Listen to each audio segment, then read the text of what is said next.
नमस्कार दोस्तों, स्वागत है आपका मैथ्स के चैनल पे। दोस्तों, आप सातों अजूबे को तो जानते हैं, दुनिया के सातों अजूबे को, मगर अलग अलग देशों में, अलग अलग शहरों में इसको स्थापित किया गया है। हाल ही में इनसे रिलेटेड एक क्वेश्चन बनी है जो कि बहुत ही ज़्यादा इंपॉर्टेंट है। तो सबसे पहला क्वेश्चन आज का लेते हैं 25 फरवरी 2019 के करंट अफेयर्स का, कि हाल ही में किसने दिल्ली में वेस्ट टू वंडर पार्क का उद्घाटन किया है। यह वही पार्क है जिसमें सातों वंडर्स, मतलब सातों अजूबे जो है दुनिया के अलग अलग जो देशों में पाए जाते हैं, उनको एक ही पार्क में एक ही जगह स्थापित किया गया है। तो किसने उद्घाटन किया, इसका सही आंसर हो जाएगा option number C, Rajnath Singh ने उद्घाटन किया। दिल्ली में ये वेस्ट टू वंडर पार्क बनाया गया है। इसकी खास बात यही है कि एक साथ सातों अजूबों को एक साथ रखा गया यहाँ पे।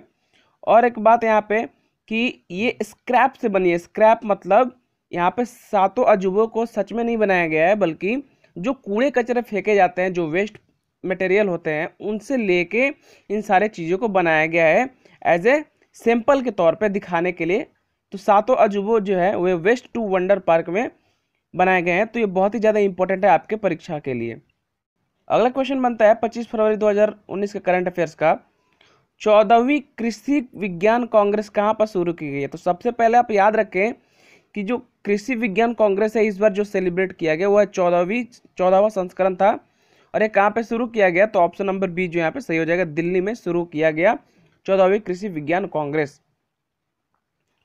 तो एक कृषि से रिलेटेड आपको एक इमेज दिखा दिया जाता है, सो दैट आपको याद रहे लंबे समय तक। चलिए आगे बढ़ते हैं। 25 फरवरी 2019 का करंट अफेयर्स का अगला क्वेश्चन बनता है, वर्ड्स इन द गार्डन, वार्षिक वर्ड्स इन द गार्डन उत्सव का तीसरा संस्करण कहाँ पर शुरू किया गया है। ये भी शुरू किया गया ऑप्शन नंबर बी, दिल्ली में शुरू किया गया है। और ये जो है महात्मा गांधी से रिलेटेड, उनके सोच, उनके विचार से रिलेटेड ये सब जो संस्करण होता है वो शुरू किया जाता है, उत्सव मनाया जाता है। इसका नाम है वर्ड्स इन द गार्डन और इस बार तीसरा संस्करण स्टार्ट किया गया था। आप यहाँ पे देख सकते हैं 22 से 24 फरवरी तक बीच के ये सेलिब्रेट किया गया, फरवरी के। चलिए अगला क्वेश्चन उसी से बनता है कि जो वर्ड्स इन द गार्डन इस बार जो तीसरा संस्करण हुआ उसका थीम क्या था। तो थीम ये था ऑप्शन नंबर ए, बापू की दिल्ली, क्योंकि ये दिल्ली में सेलिब्रेट किया गया था। 25 फरवरी 2019 के करंट अफेयर्स का अगला क्वेश्चन बनता है, किस नवरत्न कंपनी द्वारा देश में बनाए गए एटमॉस्फेरिक वाटर जनरेटर वायुमंडल की नमी से पानी बना सकता है। तो बहुत ही इंपॉर्टेंट क्वेश्चन है। तो ये किस कंपनी ने बनाया, तो option number A, Bharat electronic limited BEL ने ऐसा एक मशीन बनाया, ऐसा एक यंत्र बनाया जिससे क्या होता है, वायुमंडल में जो नमी होती है उसको सोख के पानी बना दिया जाता है। आपको यहाँ पे दिखा सकते हैं, ये जो मशीन आप देख रहे हैं, इससे ये जो हाथ में लेके पानी पी रहे हैं उससे वो पानी बनाया गया है जो कि वायुमंडल की नमी को सोख के बनाया गया है। और इसके बारे में खास बात यह है कि इसका एरो इंडिया ने अनावरण किया है। खास बात यह है कि वायुमंडल में मौजूद नमी से जल निकालने और इसे शुद्ध करने के लिए नवीन प्रौद्योगिकी का उपयोग किया गया है।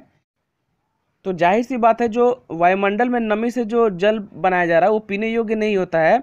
उसको क्या किया जाता है, उसको खनिज यूनिट लगी होता है जो पीने के पानी के योग्य बनाने के लिए उसमें खनिज शामिल करने का काम करती है।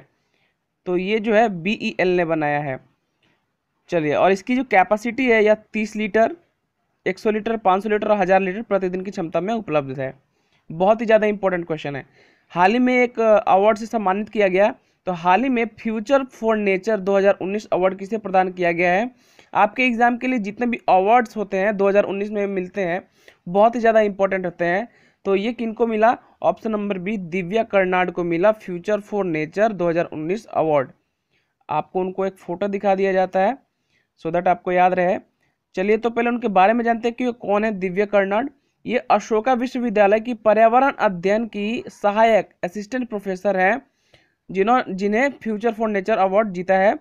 और ये किस क्षेत्र में काम की, इनको किस काम के लिए मिला, तो समुद्री संरक्षण पर वो काम करती हैं, जिनकी वजह से उन्हें फ्यूचर फॉर नेचर मिला। और ये अवार्ड क्या होता है, तो ये अवार्ड जो है, जो वन्य जीवों तथा पौधों के संरक्षण के लिए कार्य करने वालों को सम्मानित करना तथा उन्हें फंडिंग प्रदान करना फ्यूचर फॉर नेचर अवार्ड का मुख्य उद्देश्य है। चलिए अगला क्वेश्चन बनता है, बहुत ही इंपॉर्टेंट क्वेश्चन, हिप्पोकैम्प जिसे हाल में खोजा गया किस ग्रह का चंद्रमा है? जैसे कि आपको पता है पृथ्वी यानी अर्थ की एक अपनी चंद्रमा होती है, उसी तरह हर एक ग्रह का एक उपग्रह यानी चंद्रमा होता है। तो हिप्पोकैम्प जो है एक चंद्रमा है जो ऑप्शन नंबर सी नेपच्यून का चंद्रमा है। किसका? नेपच्यून का। चलिए एक फोटो दिखा दिया जाए। ये रहा नेपच्यून, ये जो बड़ा सा देख रहे हैं, और ये रहा उसका चंद्रमा। तो बहुत ही ज़्यादा इंपॉर्टेंट है। नेपच्यून का चंद्रमा का क्या नाम है? हिप्पोकैम्प नाम है। आपके एग्जाम में पूछा जा सकता है। और इसका पता किसने लगा? तो सेटी नामक संस्था ने लगा। किसने? सेटी, ACTY। इनका काम यह है कि वायुमंडल में चीज़ों के बारे में खोज करती है ये कंपनी। और हिप्पोकैम्प चांद से काफ़ी छोटा है। नेपच्यून में एक ही नहीं बल्कि 13 चांद है। तो वेरी वेरी इंपॉर्टेंट क्वेश्चन है। चलिए अगला क्वेश्चन बनता है ISSF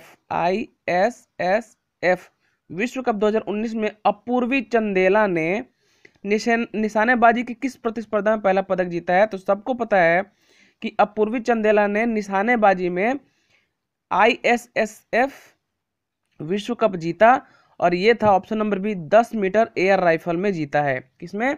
10 मीटर एयर राइफल में। तो बहुत ही ज़्यादा इंपॉर्टेंट है। आप अपूर्वी चंदेला का एक फोटो देख लें। उसके बाद जो क्वेश्चन बनता है बहुत ही इंपॉर्टेंट क्वेश्चन, चुनाव आयोग ने मतदाता पंजीकरण एवं अन्य संबंधित सेवाओं के लिए कौन सा हेल्पलाइन नंबर जारी किया है? पहले क्या होता था, अगर कोई मत देना चाहता है, मतदाता है वो, और वो रजिस्ट्रेशन करता है, उसको कोई प्रॉब्लम होती थी तो वो किसी से बात नहीं कर सकता था, किसी के पास जा नहीं सकता था। मगर अब चुनाव आयोग ने क्या है, इलेक्शन कमीशन ने क्या किया कि ऑप्शन नंबर ए 1950 या एक हेल्पलाइन नंबर जारी कर दी है, जिससे क्या होगा, अगर पंजीकरण में, रजिस्ट्रेशन में किसी को प्रॉब्लम होती है तो इस नंबर पे कॉल कर सकता है, हेल्प ले सकता है। चलिए अगला क्वेश्चन बनता है, विश्व की सबसे बड़ी मधुमक्खी वैलेस विशाल मधुमक्खी 40 वर्षों के पश्चात फिर से किस देश में खोजी गई है? तो यहाँ पे जो सबसे पहला पॉइंट बनता है कि विश्व की सबसे बड़ी मधुमक्खी का क्या नाम है? तो वैलेस विशाल मधुमक्खी, और ये 40 वर्ष के बाद फिर दूसरे देश में पाया गया है। तो कौन सा देश है? ऑप्शन नंबर ए इंडोनेशिया में भी ये पाया गया है। तो आप उस बड़ी विशाल मधुमक्खी का फोटो देख लीजिए। नॉर्मली क्या होता है, मधुमक्खी जो का साइज जो ये होता है, मगर ये जो विश्व की सबसे बड़ी मधुमक्खी होती है, छोटी मधुमक्खी उससे 2 या 3 गुना बड़ी होती है। तो आप देख सकते हैं। तो दोस्तों ये था 25 फरवरी के करंट अफेयर्स का क्वेश्चन। अब चलते हैं क्विज के क्वेश्चन पे, जिसका आंसर आपको देना है ताकि आपका रिवीजन भी होता रहे।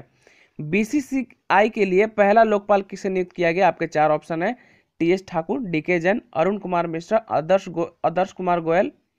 दूसरा क्वेश्चन आपका बनता है, कर्मचारी भविष्य निधि संगठन EPFO ने हाल ही में वित्त वर्ष 2018-19 के लिए कर्मचारियों की भविष्य निधि पर ब्याज दर में 8.5% से बढ़ाकर कितनी कर दी है? तो आपके भी 4 ऑप्शन है। तो इन 2 क्वेश्चन का सही आंसर आपको नीचे कमेंट करके देना है। जिसने भी सही आंसर दिया उसका नाम नेक्स्ट वीडियो में दिखाया जाता है। रोज सुबह 11 बजे सिर्फ 10 मिनट का समय निकाल के डेली करंट अफेयर्स और क्विज का वीडियो देख लिया करें, सो दैट आपका ये जो करंट अफेयर्स का जो टॉपिक है, जो एग्जाम में बहुत ही ज़्यादा पूछा जा रहा है इस बार, वो आपका कंप्लीट हो जाया करेगा सिर्फ 10 मिनट का वीडियो देखें। रोज सुबह 11 बजे, रोज शाम 4:30 बजे ऑनलाइन क्विज टेस्ट होता है, जिससे आप अपने आप को टेस्ट कर सकते हैं कि आपने कितनी तैयारी कर रखी है। तो वीडियो को लाइक ज़रूर कर दें, सब्सक्राइब कर दें, जिन्होंने हमारा चैनल सब्सक्राइब नहीं किया, वीडियो को शेयर ज़रूर कर दें। तो मिलते हैं नेक्स्ट वीडियो में। Thanks for watching the video.